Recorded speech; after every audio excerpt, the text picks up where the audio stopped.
اللهم عجل وليك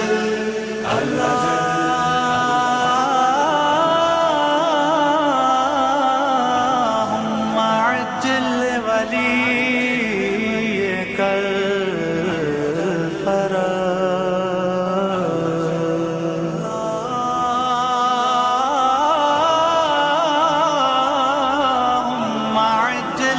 وليك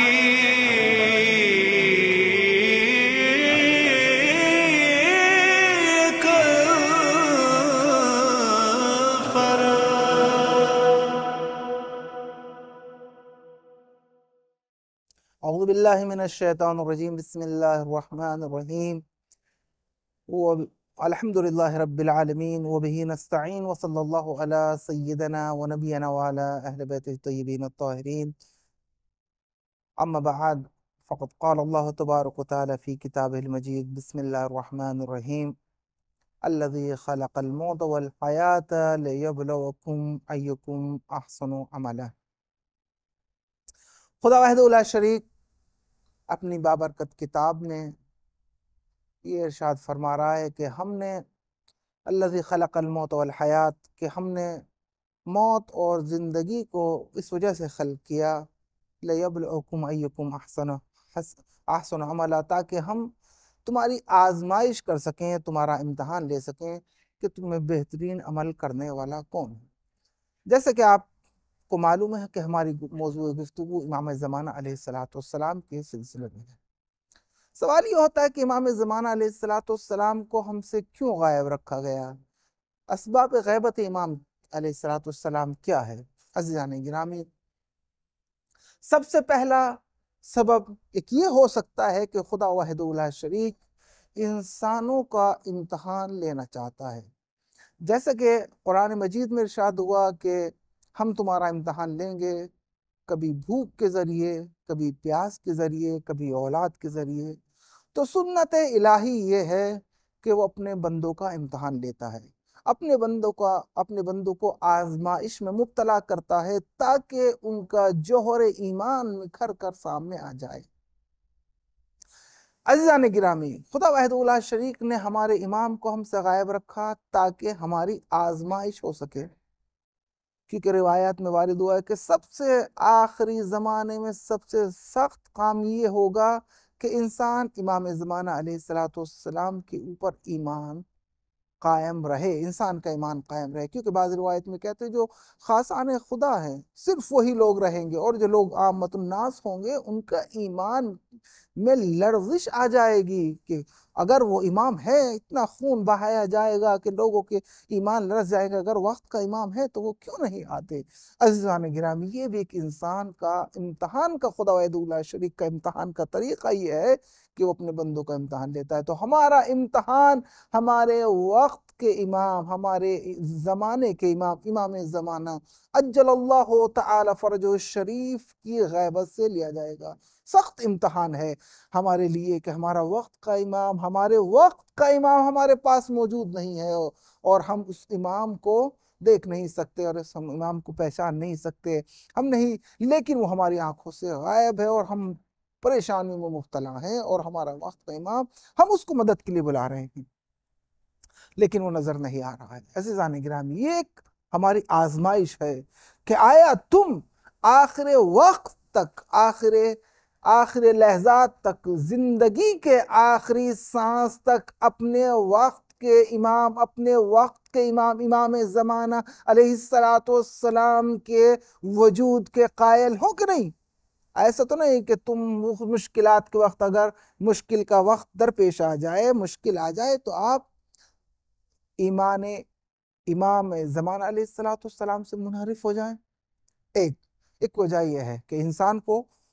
ابتلا میں رکھا ہے خدا نے، سنت الہی ہے کہ وہ مومنین کا امتحان لیتا ہے، آزمائش میں مبتلا کرتا ہے۔ تو یہ مومنین کی آزمائش ہے،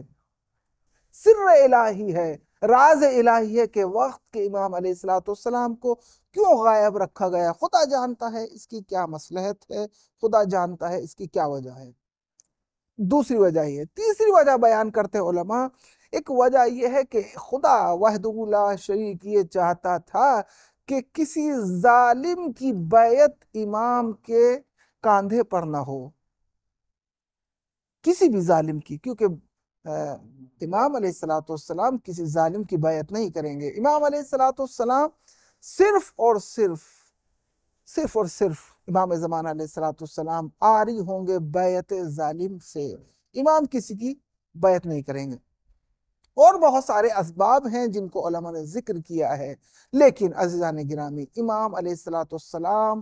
کے ذریعے، امام کی غیبت کے ذریعے ہمیں مبتلا کیا گیا ہے، ہمارا امتحان لیا گیا، اور سنت الہی ہے، اس نے، اور خدا وحدہ لا شریک کی یہ سنت ہے، اس نے اپنے خاصان خدا کا، خدا وحدہ لا شریک نے اپنے انبیاء کا، اپنے اوصیاء کا، اپنے اولیاء کا امتحان لیا، اور اس امتحان ہی کے ذریعے خدا وحدہ لا شریک درجات کو طے کرتا ہے، اس کی منازل کو طے کرتا ہے۔ اب سوال یہ ہوتا ہے کہ خدا وحدہ لا شریک کیونکہ وہ قادر مطلق ہے، وہ مالک کل ہے، وہ ہر شے کے اوپر قادر ہے، وہ اپنے ولی کی حفاظت کیوں نہیں کر سکتا؟ کیونکہ امام کی جان کو خطرہ بھی لاحق ہے، ایک وجہ یہ بھی ہے کیونکہ امام کی جان کو خطرہ لاحق تھا، اس وجہ سے خدا وحدہ لا شریک نے امام کو غائب رکھا۔ تو سوال یہ ہے کہ پھر اگر امام کی جان کو خطرہ لاحق تھا تو پھر خدا وحدہ لا شریک قادر مطلق تھا، وہ کامل قادر ہے، وہ اپنے ولی کی حفاظت، بے شک اس نے اپنے ولی کی حفاظت کی ہے، جس طرح امام کے ظہور کے اسباب جناب نرجس کے اوپر کوئی اسباب مہیا نہیں تھے خدا نے، لیکن ان کی ولادت فرمائی، تو یہ ایک طریقہ تھا۔ لیکن عزیزان گرامی خدا وحدہ لا شریک نے اپنے نائب کی، اپنے نمائندے کی، اپنے حجت کی ہمارے اوپر خدا وحدہ لا شریک نے نمائندے خدا کو ہماری آنکھوں سے غائب رکھا تاکہ ہمارا امتحان ہو، اور خدا وحدہ لا شریک نے اس وجہ سے خدا وحدہ لا شریک نے اپنے نمائندے کو غائب رکھا تاکہ اس نمائندے کی حفاظت کر سکے، کیونکہ اس سے ما قبل جتنے بھی نمائندہ خدا تھے سب کو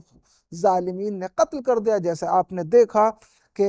امیر المومنین امام حسن، امام حسین، تمام ہی خاصان خدا اور نمائندے خدا کو قتل کیا گیا، لیکن خدا وحدہ لا شریک قیامت تک اپنے نمائندے کو رکھنا چاہتا تھا، تو اس نے اس نمائندے کی حفاظت فرمائی۔ لیکن آخری سوال یہ کہ کیا امام نے خوف کی وجہ سے، جیسے کہ ہم کہتے ہیں کہ امام کو جان کا خوف تھا، جان کا خطرہ تھا، اس وجہ سے غائب ہو گئے، کیا امام خوف زدہ ہوتا ہے؟ عزیزان گرامی ایک خوف ہے، ایک جبن ہے، ایک بزدلی ہے۔ عزیزان گرامی امام کو خوف لاحق ہوتا ہے، جس طرح رسول کو خوف لاحق ہوتا ہے، رسول خوف کی وجہ سے رسول نے ہجرت کی، خوف کی وجہ سے رسول شعب ابی طالب میں گئے، اسی طرح امام کو خوف ہے، لیکن ایسا نہیں ہے، اس کا مطلب یہ نہیں کہ امام جبن یا امام جو ہے وہ بزدل ہوتا ہے، کیونکہ ہمارے یہاں شرط یہ ہے کہ امام کامل الصفات ہونا چاہیے، نبی کامل الصفات ہونا چاہیے۔ تو عزیزان گرامی خوف ہونا ایک الگ ہے، خوف اس چیز کا ہوتا ہے، نبی کو اور نمائندے خدا کو اس چیز کا خوف ہوتا ہے کہ کہیں اس کے پیغام پہنچانے میں، کہیں لوگوں تک پیغام پہنچنے میں کوتاہی نہ رہ جائے، پیغام لوگوں تک ایسا نہ ہو کہ لوگوں تک پیغام خدا نہ پہنچ پائے، صرف اس چیز کا خوف ہوتا ہے۔ لیکن امام بزدل نہیں ہوتا، امام جبن نہیں ہوتا۔ والحمدللہ رب العالمین، وصلی اللہ علی محمد وعلی اہل بیت الطیبین الطاہرین۔